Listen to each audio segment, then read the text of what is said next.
Hoje nós vamos estudar sobre um personagem que eu acho que todos nós conhecemos. É uma história excepcional de ressurreição. Nós vamos estudar sobre Lázaro, a história de Lázaro.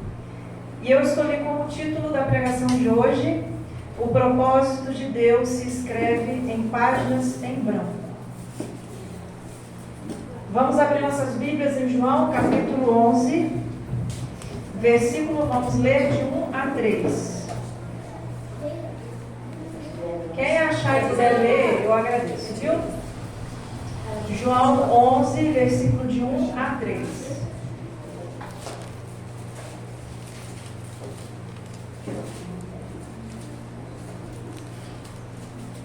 Pode ler. Estava então enfermo um certo Lázaro, de Betânia, aldeia de Maria e de sua irmã, Marta. E Maria era aquela que tinha ungido o Senhor com unguento, e lhe tinha enxugado os pés com seus cabelos, cujo irmão Lázaro estava enfermo. Mandaram-lhe, pois, suas irmãs dizer: Senhor, eis que está enfermo aquele que tu amas. Isso, até aí, muito obrigada.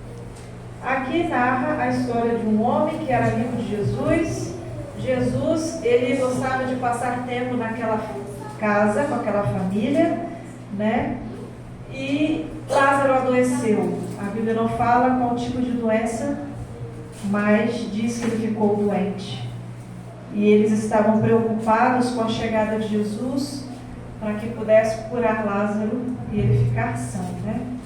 E a gente sabe que não foi isso que aconteceu, e nós vamos discorrer por essa história para a gente tirar algumas lições aqui para a nossa vida. Gosto muito de leituras, especialmente quando há uma boa história, um enredo cheio de obstáculos e curiosidades que torna o momento ainda mais prazeroso. Antigamente, quando não era da igreja, eu gostava muito de ler livros diversos, né? Hoje eu não perco mais o meu tempo em ler livros que não vai me trazer crescimento espiritual, né? Às vezes a gente passa por algumas bibliotecas, vê aqueles livros ali nas prateleiras com umas capas bonitas, né? Uns títulos interessantes, chamam a nossa atenção, mas aí ao mesmo tempo, para que eu vou perder meu tempo em ler algo que não irá me acrescentar em nada? É melhor a gente pegar os livros do Espírito de Profecia, a Bíblia, né? E ler. Tratando-se da vida real, preferiria ir direto ao final feliz. Vamos pular a maçã envenenada. Estou mais interessado no capítulo que conta a respeito do príncipe que salva a tal Branca de Neve. E aí todo livro de conto de fadas, no final do livro vem escrito o quê? Feliz para sempre. Exatamente. O livro termina: e foram felizes para sempre. Esse é o tipo de história que todos desejamos para a nossa vida. Fomos felizes para sempre. Mas a gente sabe que a vida nesse planeta raramente funciona assim. Em vez das histórias de amor com corajosos príncipes e Brancas de Neve, a maioria de nós passa boa parte da vida pondo em ordem a casa dos anões. E, infelizmente, quando as lutas se intensificam, a gente não consegue ir direto para o desfecho final. A gente precisa passar por uma longa caminhada até chegar ao fim. Não há um modo fácil de saber como a história termina. Posso imaginar como Maria e Marta devem ter se sentido quando seu irmão Lázaro ficou doente. Antes disso, tudo ia muito bem. Desde o momento em que Jesus os visitou, nada mais havia sido como antes. Imaginem nós, recebemos Jesus em nossa casa, né? Constantemente ele estava ali, pousava na casa daquelas pessoas e realmente nada poderia mais ser como antes. Havia uma nova paz naquele lugar, um novo sentido para o amor e a alegria que pertencia a toda a casa.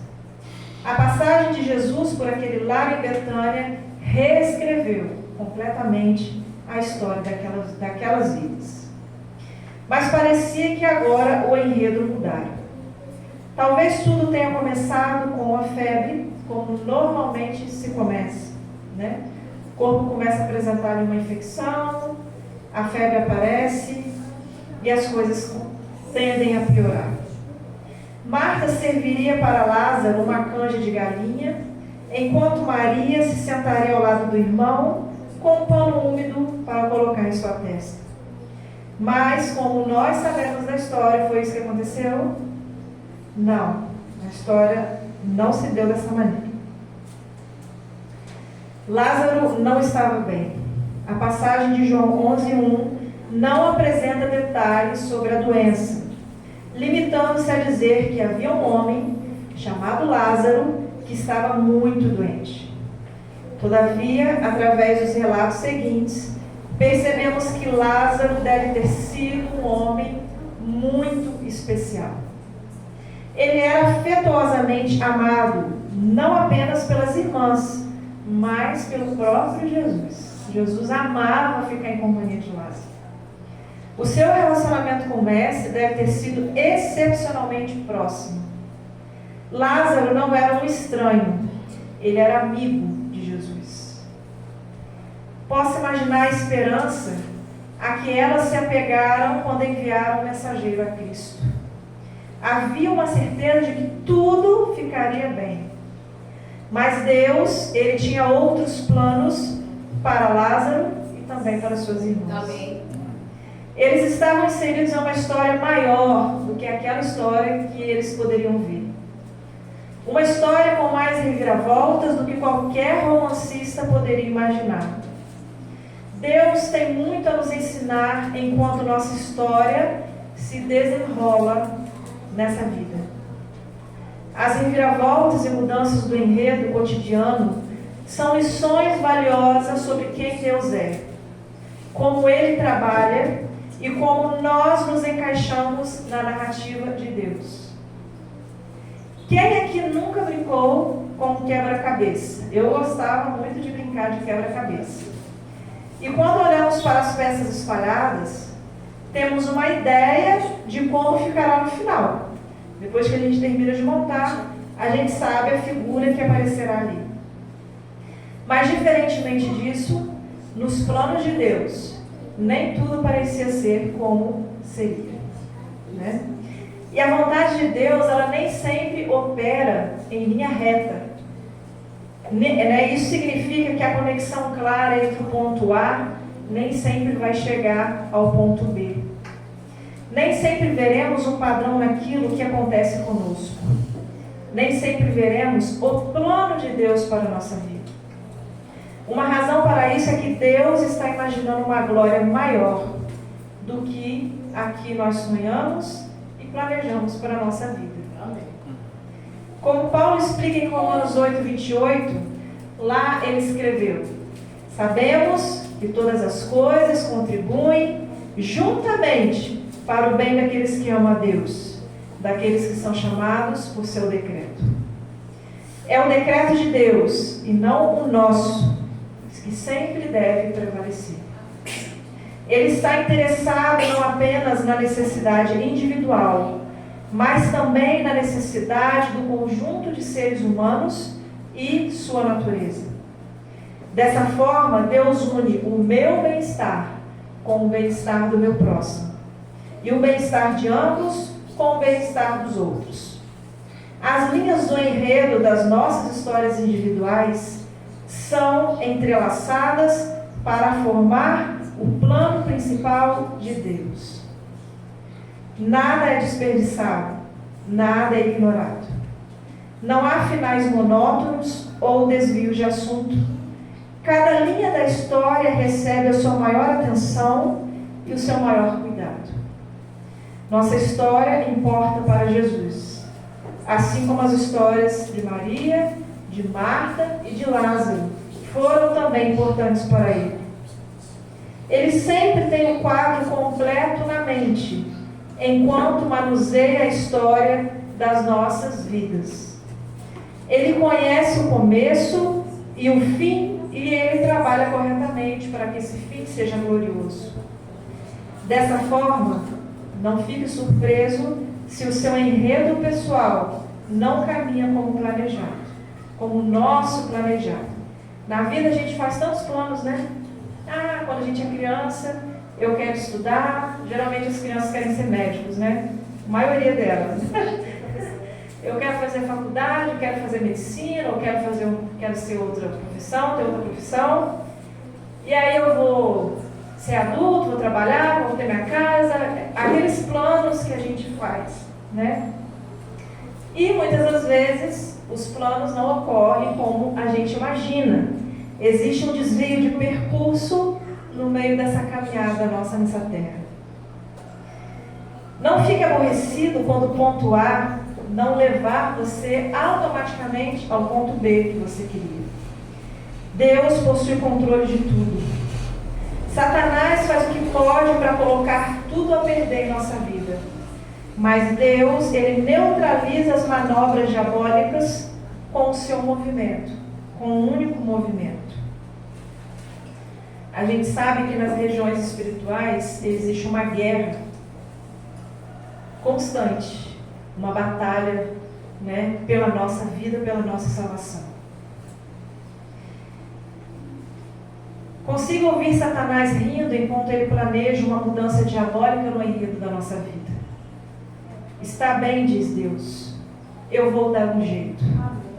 Em seguida, com um sorriso que ilumina a eternidade, Deus pega o pior de Satanás e o transforma no melhor para nós. Amém. E com cada sacudida e reviravolta, a nossa história fica mais clara, mais rica e mais divina. O autor da nossa salvação realmente sabe o que está fazendo, mesmo quando nós não entendemos.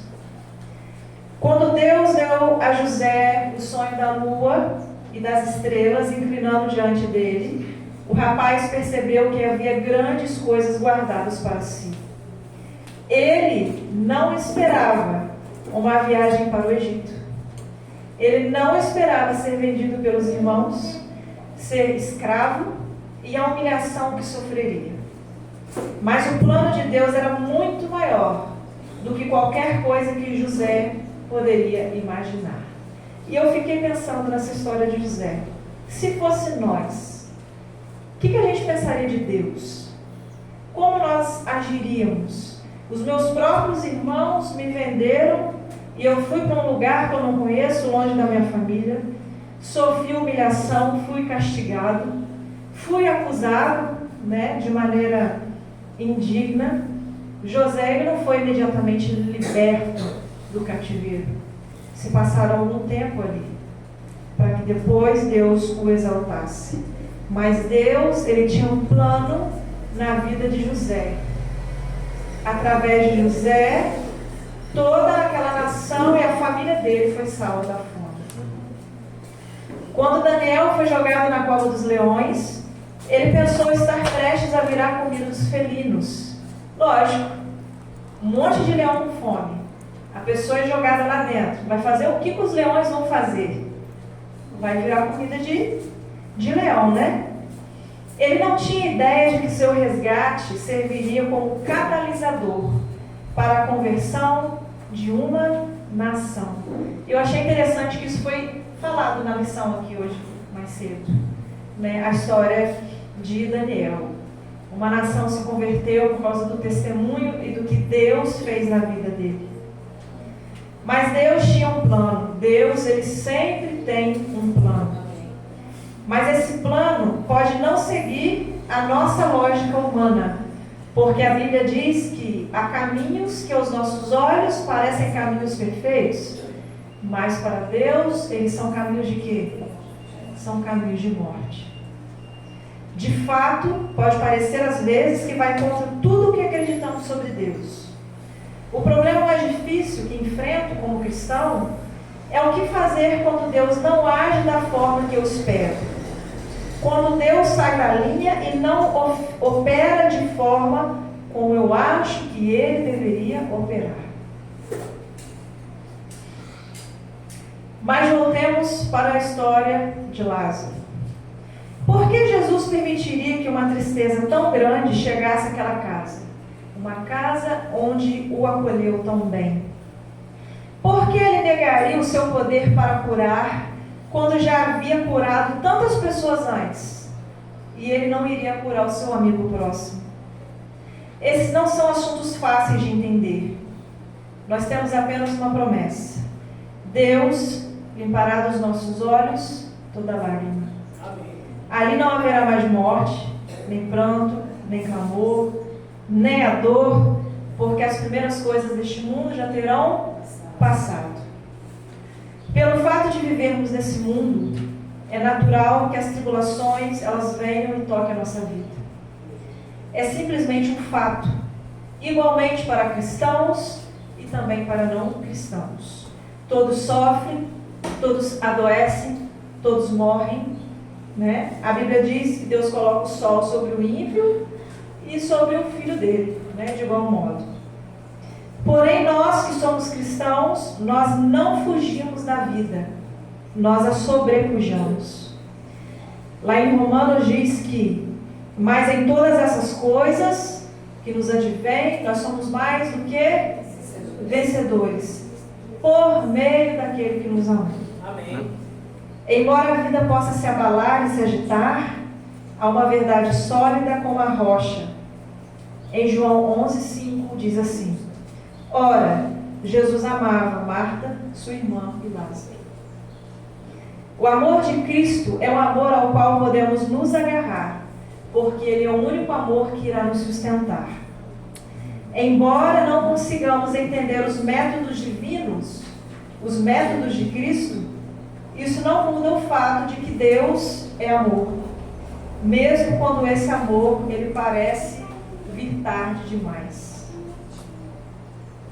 O senso comum declara que Jesus deveria desprender-se de tudo o que ele estava fazendo naquele momento e viajar imediatamente para Betânia ao saber da enfermidade de Lázaro. Isso é o que a gente pensa, né?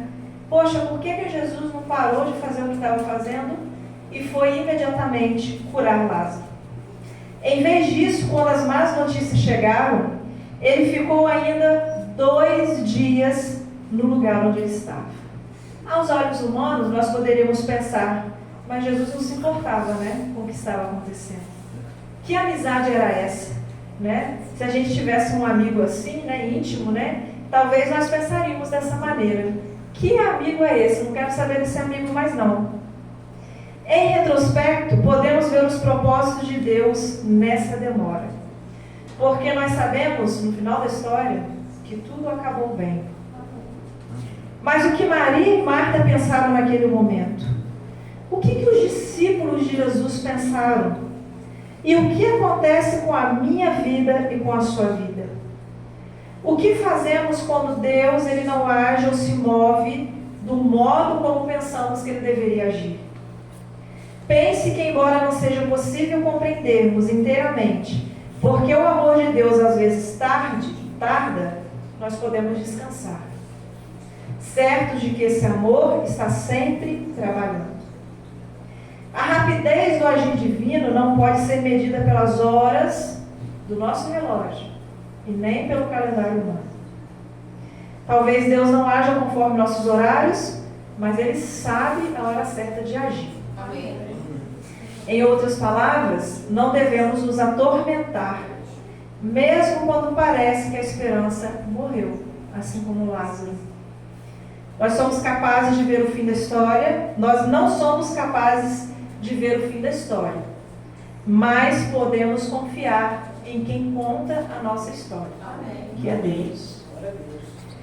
Marta e Maria, enquanto esperavam pela chegada de Jesus, assentadas junto ao leito de morte de Lázaro, apoiavam-se no conhecimento que tinham sobre o caráter de Jesus. O que elas sabiam era suficiente para sustentá-las. Sabia que Jesus amava o irmão delas. Sabia que Jesus tinha poder para curar se ele quisesse. Elas estavam cientes de que Jesus saberia o que fazer naquele momento. Embora devem ter lutado contra o medo e contra a dúvida, creio que confiavam que Jesus faria tudo o que fosse certo. Se você está lutando para persistir em meio às circunstâncias difíceis, lembre-se sobre o que sabemos do nosso Deus. A importância de termos intimidade com Deus, de conhecermos ao Deus que nós servimos e do que Ele é capaz, é o que irá nos sustentar nas horas difíceis que passaremos nesse mundo. Abra sua Bíblia e encontre as passagens e apegue-se a elas. Deus é a sua força. Ele não deixará você. Se você está lutando para confiar em Deus, deve ser porque você não conhece de verdade. Porque confiamos apenas em quem conhecemos. Você descobre as coisas em que acredita de verdade nas horas mais escuras da nossa vida. Descobre que o Deus que você conhece é o Deus em que você pode se apoiar também. Tenho curiosidade de saber o que Marta e Maria sentiram quando finalmente receberam notícias de Jesus. Elas estavam esperando há dias. Mas em lugar do mestre, um mensageiro diz: essa enfermidade, ela não é para a morte. Está escrito lá em João 11:4. É difícil ter esperança quando ela já está morta. Para nós, humanos, morreu, acabou. É difícil crer nas promessas de Deus quando o corpo de alguém que amamos está na sala de estar. No entanto, os caminhos de Deus não são os nossos caminhos. Seus enredos geralmente não tomam a direção que nós esperamos. E o seu tempo raramente coincide com o tempo humano. Porque Deus é eterno e nós somos finitos. Nós temos um relógio que nós olhamos para a hora, né? A gente vê a hora da nossa vida passar e se esgotando dia após dia. Mas Deus não se preocupa com esse relógio, porque Ele tem a eternidade na palma das suas mãos. Por isso, nunca coloque um ponto final, onde Deus Ele colocou apenas uma vírgula. Com bastante frequência, interpretamos a demora de Deus como uma resposta negativa, porque nós somos imediatistas, a gente quer tudo para ontem. Se Deus, eu estou orando e Deus não está me respondendo, né, aquilo ali para mim já é terrível. Mas a história de Lázaro nos diz que a demora é um sinal do amor de Deus. A demora vai nos ajudar, vai nos tornar mais fortes. Jesus poderia ter dito uma palavra e Lázaro ficaria bem. Ele fez isso pelo empregado do centurião romano. Embora Deus nunca esteja atrasado, eu acho também dificilmente Ele está adiantado. É por essa razão que devemos confiar em seu tempo, nas vírgulas de Deus em nossa vida. O que fazer em relação a si mesmo entre a última vez que você ouviu a voz de Deus e a seguinte? É o desafio contínuo de uma vida de fé. 4 dias de espera tornaram Jesus atrasados para a cura, mas pontual para a ressurreição. Então, nunca coloque um ponto final onde Deus coloca a vírgula. Não somos nós que encerramos a história da nossa vida nessa terra. É Deus quem a encerra. É provável que a casa em Betânia estivesse cheia de pessoas ao redor do corpo de Lázaro. Com certeza, já deviam, muitas pessoas ali velando o corpo e depois ele foi enterrado. Quando alguém trouxe a notícia de que Jesus estava a caminho, Marta correu para encontrar Jesus. Ela extravasou sua dor e clamou: Senhor, se você estivesse aqui, o meu irmão não teria morrido. Sua reação foi natural e sincera de um ser humano. No entanto, depois Marta acrescentou algo digno de ser notado nessa história. Algo que revelava o quanto ela havia mudado desde o seu último encontro com Jesus. Ela disse assim, mas também, agora, sei que tudo quando pedires a Deus, Deus te concederá. Jesus faz o que o Senhor quiser, disse ela em outras palavras. É esse tipo de entrega e de determinação que põe o milagre em movimento. quando confiamos em Deus, Deus realiza milagres em nossa vida. Quão precisa deve ter soado a resposta de Marta aos ouvidos de Jesus? Ela lhe disse: sim, Senhor, eu creio que tu és o Cristo, o Filho de Deus, que havia de vir ao mundo. Eu creio. O plano de Deus é liberado quando cremos e quando nós obedecemos. Essa é uma das lições mais empolgantes, pois significa que a história de Deus, de certo modo, ela é interativa, ela se comunica com o ser humano. Somos parte integral do processo de elaboração. As nossas escolhas fazem parte do desenvolvimento do enredo da nossa vida. Assim como a desobediência de Adão e Eva obstruiu o propósito divino, a nossa obediência libera o plano de Deus. É importante perceber que fé e obediência, elas andam de mãos dadas. Não adianta só ter fé e não obedecer. É preciso ter fé para escolher a obediência. É preciso obediência para escolher a fé quando se está morrendo de medo. Quando Deus faz uma promessa ao nosso coração, podemos crer em sua palavra. Quando ela creu, sua fé foi restaurada, o que ajudou a tomar o passo seguinte, obedecer a palavra de Deus. E aí vem a segunda parte dessa história. Quando Jesus chegou a Betânia, Lázaro estava como? Ele já estava morto e já estava sepultado havia quantos dias? 4 dias. E olha que interessante nessa história. O tempo transcorrido é importante para os judeus, pois alguém naquela cultura, na cultura dos judeus, era considerado morto só depois de 3 dias. Então eles esperavam 3 dias para constatar realmente que a pessoa havia morrido.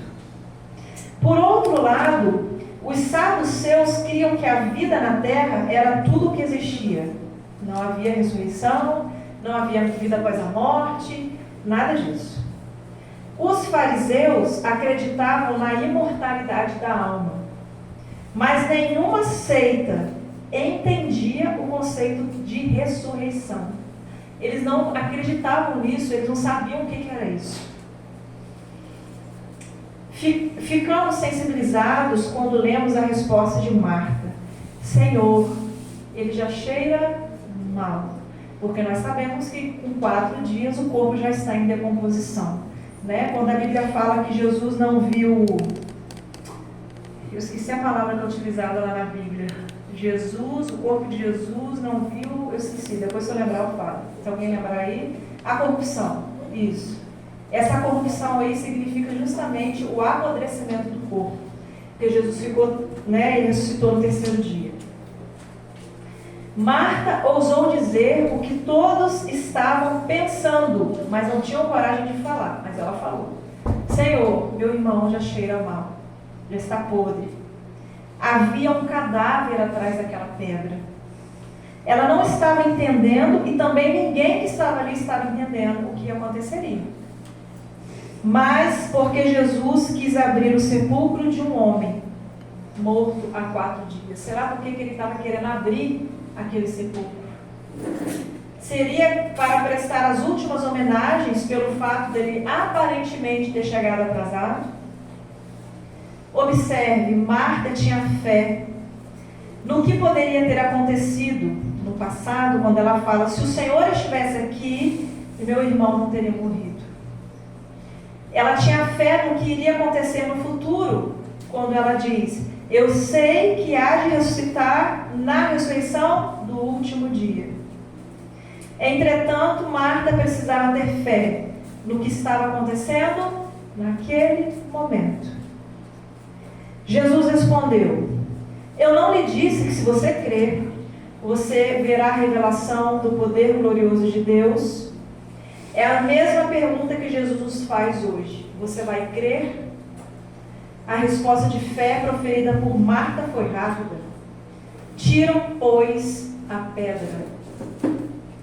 E o resto da história é uma história incrível, transformadora de vidas, nunca vista e nem contada antes. Quando Jesus ficou em pé do lado de fora da sepultura e disse: Lázaro, vem para fora. O inferno tremeu, Satanás fugiu, porque o domínio da morte sobre a humanidade seria completamente destruída. Isso porque Jesus morreria e ressuscitaria pouco tempo depois. Quando Jesus chegou atrasado em Betânia, o seu atraso foi prova do seu amor. Foi um presente e prenúncio de misericórdia, não apenas para Marta, para Maria e muito menos para Lázaro, mas para todos os discípulos, para todas as pessoas que estavam ali, para mim e para você, quando nós conhecemos essa história no futuro. A verdade de Lázaro e o segredo da ressurreição é: se Jesus Cristo pode transformar morte em vida, tristeza em alegria, sofrimento em triunfo, então nada realmente ruim pode tocar a vida do Filho de Deus de novo. Quando pertencemos a Jesus, simplesmente deixamos nossas cascas vazias para trás e seguimos em direção à glória.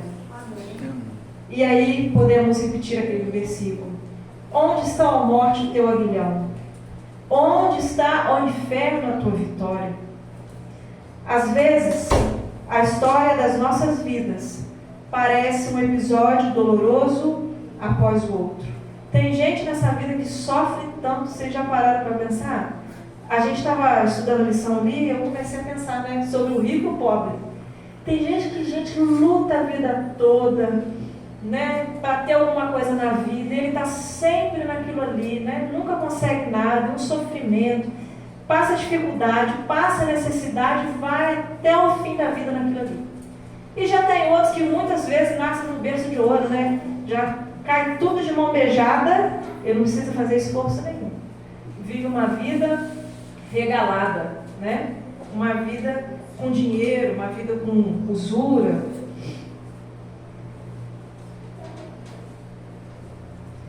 Deixa eu pegar o trecho aqui que eu parei, porque eu me perdi. Tá. Embora Jesus soubesse que Lázaro estava prestes a ser ressuscitado, ele compreendeu a dor de Maria e de Marta. Ele fez mais do que compreender. O que Jesus fez nessa história? Um dos menores versículos, ou se não o menor versículo da Bíblia. Jesus chorou. Mesmo ele sabendo que Lázaro ia ser ressuscitado, Jesus chorou, porque ele viu o sofrimento daquelas pessoas que estavam ali. Ele chorou com a família de Betânia. Ele também chora conosco. Jesus conhece a tentação. Jesus, ele conheceu a pobreza. Jesus conheceu a frustração. Jesus, ele conheceu o que era cansaço. Jesus conheceu a decepção de ser deixado pelos próprios amigos. Jesus conheceu a rejeição. Ele conheceu a zombaria. Jesus conheceu a solidão. Embora Jesus conheça nossas futuras histórias triunfantes, embora veja o fim alegre bem de perto, ele ainda desce até o âmago da nossa alma e nos abraça, misturando suas lágrimas com as nossas. Essa é a essência da história que Deus, o contador de história, escreve ao longo das nossas vidas. Hoje nós sofremos, hoje nós não entendemos, mas um dia, no eterno amanhã, o mesmo Salvador que chora conosco, ele prometeu que enxugará dos nossos olhos toda lágrima. Ou seja, a lágrima será enxugada dos nossos olhos e da dele também, porque ele não vai precisar mais chorar conosco. Ele vai nos desatar da mordaça, da mortalha dessa carne terrena e finalmente nós seremos livres.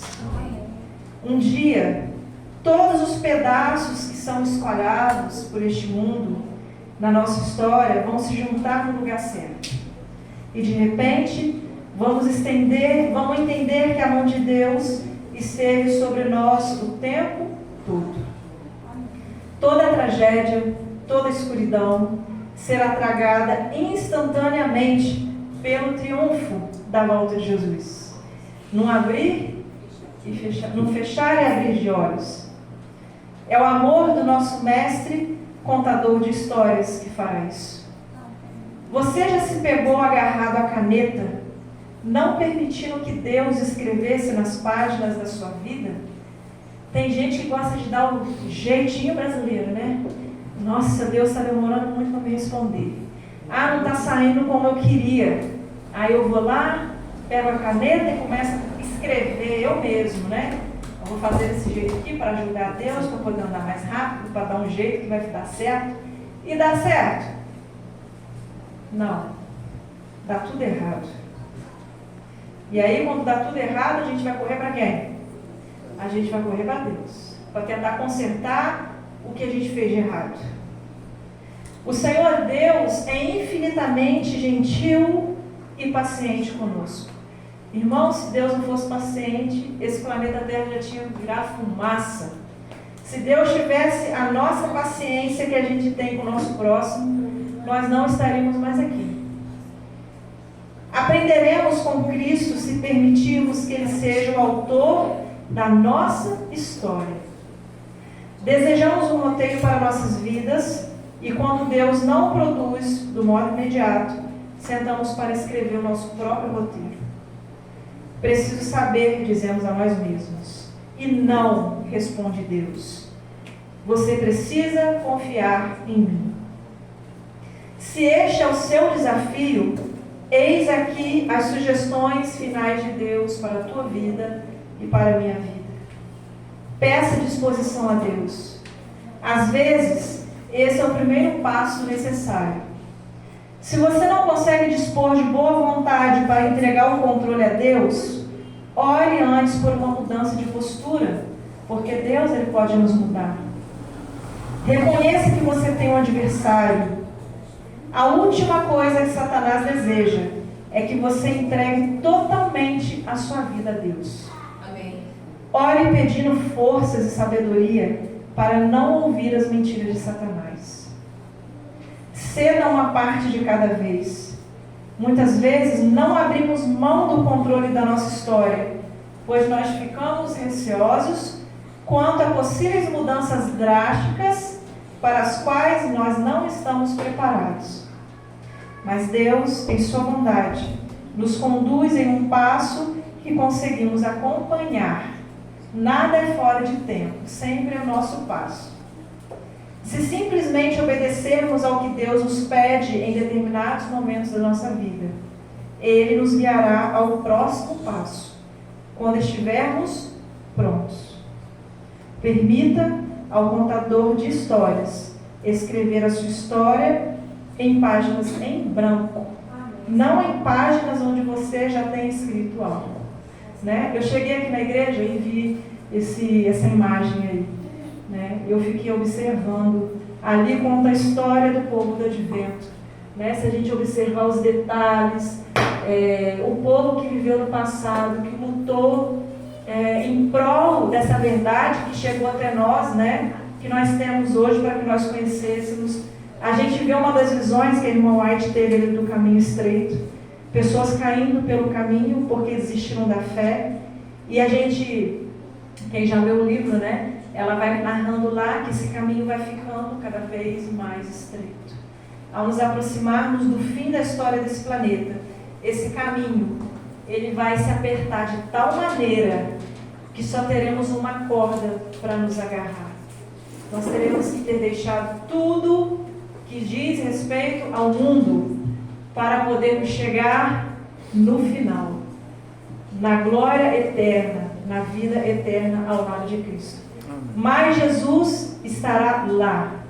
Ele jogará a corda para nós. Nós só teremos que pegar. Confiança. E eu termino com uma reflexão.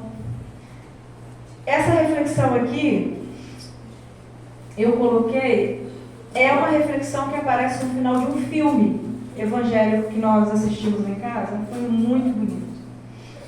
E ela vem dizendo assim: não sei se algum de nós consegue ver o quadro inteiro, do ponto de vista de Deus, digamos assim.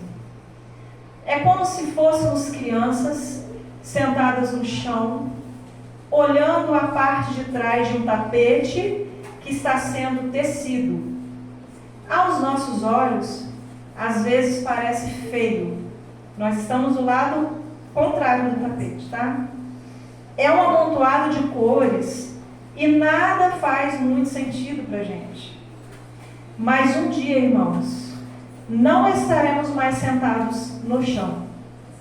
Nós vamos passar para o outro lado do tapete.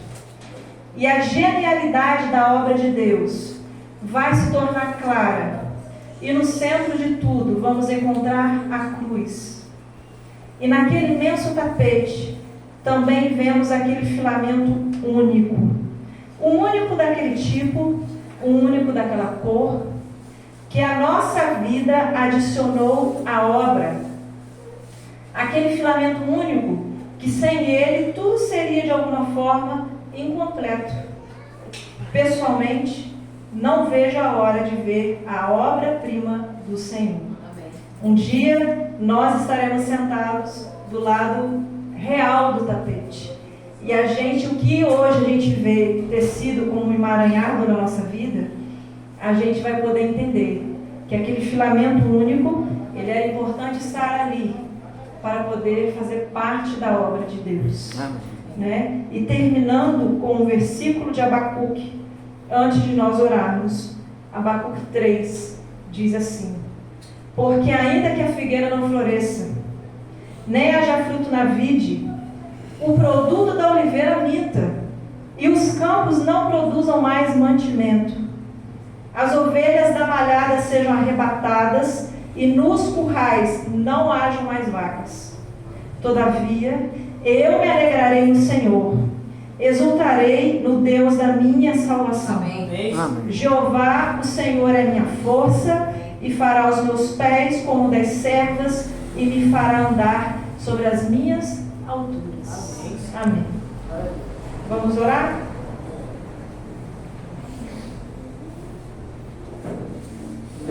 Senhor nosso Deus, estudamos aqui uma história emocionante de um homem amigo íntimo do Senhor, Lázaro.